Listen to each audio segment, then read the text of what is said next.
এশার নামাজের পরে তাহাজ্জুদ নামাজ পড়া যাবে কিনা, বা তাহাজ্জুদ নামাজ পড়লে আমরা পূর্ণাঙ্গ সওয়াবের অধিকারী হতে পারবো কিনা, এই বিষয়টা আমরা আজকে এই গুরুত্বপূর্ণ একটি আমল থেকে, আলোচনা থেকে আমরা জেনে নিব। আসুন না বন্ধুরা, এশার নামাজে পড়ে তাহাজ্জুদ নামাজে পড়ার ব্যাপারে আমার প্রিয় নবী পাক সুনান ইবনে মাজাহ শরীফের ভিতরে কিতাব সলাতের অধ্যায়, কিসের কিতাব সলাতের অধ্যায় 3131 নম্বর হাদিস, সুনান ইবনে মাজাহ শরীফের 3131 নম্বর হাদিস। এই হাদিসে আমার নবী পাক বলেন যে কেউ অসুস্থ বা মাজুর, শেষ সাথে আপনি উঠতে পারেন না, হ্যাঁ আপনি বিমারি, তার জন্যেই শুধু একমাত্র আমার নবী পাক অনুমতি দিয়েছেন যে কমপক্ষে এশার নামাজের পরে তোমরা দুই রাকাত করে, কমপক্ষে 4 রাকাত তোমরা তাহাজ্জুদ নামাজ পড়ে নেবে। তাহলে এতে তোমাদের কি লাভ হবে?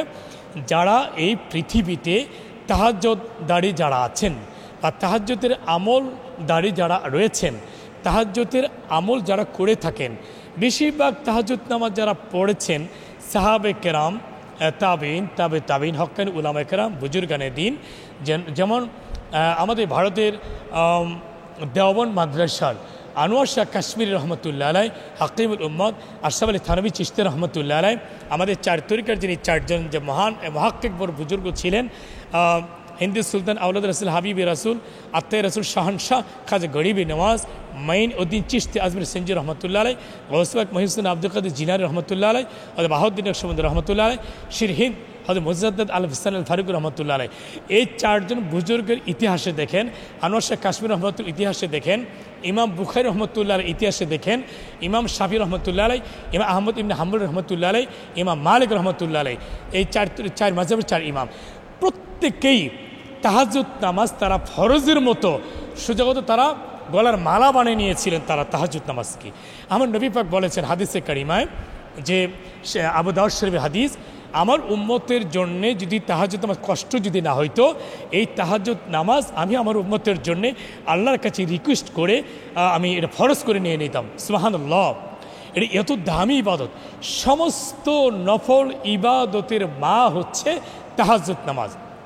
ওয়ামিনাল লাইলি ফাতাহাজ্জাত বিহি নাফিলাতাল লাক আসা আন ইয়াবআসাকা রাব্বুকা মাকামান মাহমুদা। গুরুত্বপূর্ণ কোরআন পাকের একটি আয়াতে কারিমায় সূরাতুল বনী ইসরাঈলের মধ্যে আল্লাহ বলতেছেন ওমিনাল লাইল, রাতের লাইল শব্দ অর্থ ছিল রাত, অমিনাল লাইল রাতের কিছু অংশ, ফাতাহাজ্জাত, এই ফাতাহাজ্জাত শব্দ ব্যাখ্যা করেছেন মুহাদ্দিসিন কিরাম, মুফাসসিরিন কিরাম, মুফতিয়ান কিরাম, তারা ব্যাখ্যা করেছেন। ফতোয়া বিদকিতার মধ্যে রয়েছেন বটে, কিন্তু মুহাদ্দিসিন কিরাম ব্যাখ্যা করেছেন, মুফাসসিরিন কিরাম বিভিন্ন তাফসীরবিদের মধ্যে ব্যাখ্যা করেছেন। তাফসীর রুহুল বায়ান, তাফসীর রুহুল মানি, তাফসীর কুরতুবী, তাফসীর কবিরি, তাফসীর ইবনে কাসির, তাফসীর জালালাইন শরীফ, আল্লামা জালালউদ্দিন সুয়ুতী রাহমাতুল্লাহ আলাইহি ব্যাখ্যা করেছেন ওয়ামিনাল লাইল ফাতাহাজ্জাত শব্দ দিয়ে তাহাজ্জুদ, রাতের কিছু অংশ তোমরা তাহাজ্জুদ নামাজের সময় কাটিয়ে দিবে। সুবহানাল্লাহ, আল্লাহু আকবার। ওই সময়ের ভিতরে আল্লাহ রব্বুল আলামিন পৃথিবীর প্রথম আসমানে এসে আল্লাহ তাআলা মুমিনদের উদ্দেশ্যে ডাকতে থাকেন, ও পৃথিবীর আমার বান্দা বান্দিরা, কে আছো ঋণগ্রস্ত, আমি আল্লাহর কাছে চাও। এই সময়ের ভিতরে, এই রহমতের সময়ের ভিতরে, তাহাজ্জুদ নামাজের সময়ের মধ্যে আমি আল্লাহ প্রথম আসমানে এসেছি শুধুমাত্র তোমাদের দোয়াগুলো, তোমাদের দরখাস্তগুলো আমি আল্লাহ 100% কবুল করার জন্যে। হাদিসের মধ্যে আসছে আল্লাহ পাক ডাক দিবেন, এই পৃথিবীর আমার বান্দা বান্দিরা, কে আছো ঋণগ্রস্ত, আমি আল্লাহর কাছে চাও। এই গভীর রজনীতে রহমতের সময়ে তাহাজ্জুদ নামাজ পড়ার পরে আমি আল্লাহর কাছে চাও, তোমার ঋণ থেকে আমি আল্লাহ মুক্ত করে দিলাম, মুক্ত করে দিব। কে আছো অসুস্থ, আমি আল্লাহর কাছে চাও, আমি তোমাকে সুস্থ করে দিব। কে আছো পেরেশানের মধ্যে, আমি আল্লাহর কাছে চাও, আমি আল্লাহ তোমাকে তোমার পেরেশানি আমি দূর করে দিব। কে আছো অভাব অনটনের ভিতরে, আমি আল্লাহর কাছে চাও, আমি আল্লাহ তোর অভাব অনটন আমি দূর করে দিব। এইভাবে আল্লাহ তাআলা বান্দা বান্দের সমস্ত হাজতগুলি বলতে থাকেন, আর ফেরেশতারা আমিন আমিন বলতে থাকেন। সুবহানাল্লাহ। এই যে তাহাজ্জুদ নামাজ পড়ার পরে আমি আল্লাহর কাছে আপনি যা চাইবেন হালাল পন্থায়, হালাল উপার্জনের জন্যে হালাল পন্থায় আপনি যা চাবেন আল্লাহর কাছে তাই পাবেন।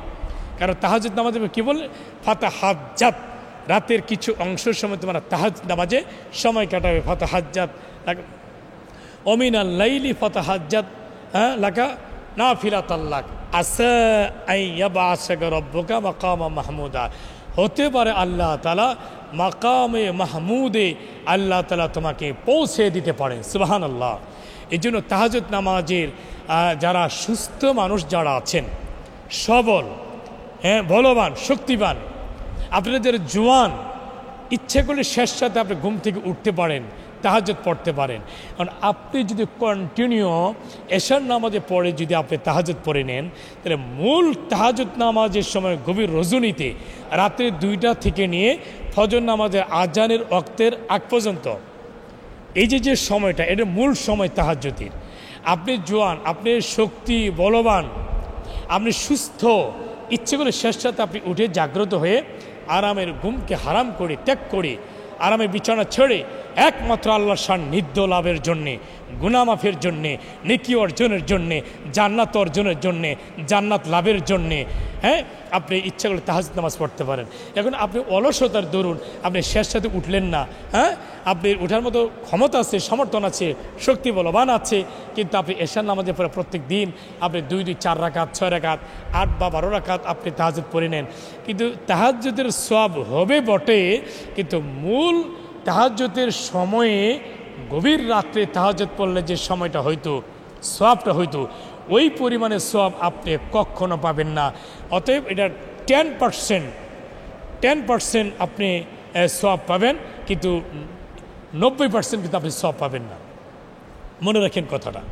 আর তাহাজ্জুদের সময় আপনি যদি নামাজ পড়েন, ওই সময়ের ভিতরে আপনি ঘুম থেকে জাগ্রত যে হইলেন, অবশ্যই অবশ্যই অবশ্যই আল্লাহ তাআলা কথা করেছেন, নিশ্চয়ই আমি তাহাজ্জুদ দাঁড়িয়ে বা তাহাজ্জুদ যারা পড়ে তাদের দোয়া অবশ্যই আমি আল্লাহ তাআলা কবুল করে নেই। তাহাজ্জুদ যারা নামাজ পড়ে তার সিজদা আমি আল্লাহ কবুল করে নেই। যারা তাহাজ্জুদ নামাজের মধ্যে যা চা আমি তাই তাকে আমি দান করে থাকি। সুবহানাল্লাহ। এই জন্য বন্ধুরা, আসুন না আমরা এশার নামাজের পরে তাহাজ্জুদ নামাজের অভ্যাসটা না করে আমরা মূল সময়ের ভিতরে রাতে 2টার পর থেকে নিয়ে ফজর নামাজের ওয়াক্তের আগ পর্যন্ত যে সময়ের মধ্যে আমরা তাহাজ্জুদ নামাজ পড়ার জন্য আমরা চেষ্টা করব। ইনশাল্লাহ যদি আমার কোনো মা বোনেরা এই আমলটা আপনি করতে পারেন, নিশ্চয়ই আপনার ঘর থেকে হক সন্তান, সুসন্তান, নেক সন্তান জন্ম হবে। আপনার মেয়ে সন্তান আছে, ছেলে নাই, আপনি তাহাজ্জুদ নামাজ পড়ে আল্লাহর কাছে চান, আল্লাহ আপনাকে ছেলে সন্তান দান করবে। আপনার ছেলে আছে, মেয়ে সন্তান নাই, আপনি তাহাজ্জুদ নামাজ পড়ে আল্লাহর কাছে আপনি ছেলের জন্য দোয়া করেন, আল্লাহ তাআলা আপনাকে ছেলে দান করবে। আপনি মেয়ের জন্য দোয়া করেন, আল্লাহ তাআলা আপনাকে মেয়ে দান করবে।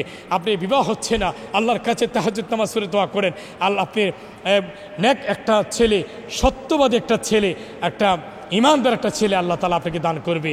আর ইমানদার ছেলে আপনি দোয়া করেন, একটা ইমানদার, একটা মুমিন একটা মেয়ে আল্লাহ আপনাকে দান করবেন। আসুন না আজকে আমরা তাহাজ্জুদ নামাজের তাৎপর্য, ফজিলত সম্পর্কে যা জানলাম, এবং ঈশার নামাজে পড়ে একেবারেই তাহাজ্জুদ নামাজ ছেড়ে দিতে নাই, ছেড়ে দেওয়া আলোচনা নিষেধ করছেন। কমপক্ষে ঈশার নামাজের পরে তোমরা 2 রাকাত করে 4 রাকাত হলেও তোমরা তাহাজ্জুদ নামাজ ঈশার নামাজে পড়ে আদায় করে নিবে। আসুন না আজকে আমরা গুরুত্বপূর্ণ একটি যে বিষয় আমল সম্পর্কে আমরা জানতে পারলাম, এই কথাগুলির উপরে আল্লাহ তাআলা আমাদের সকলকেই যেন আমল করার তৌফিক দান করুন। আমিন। আসসালামু আলাইকুম ওয়া রাহমাতুল্লাহি ওয়া বারাকাতুহু।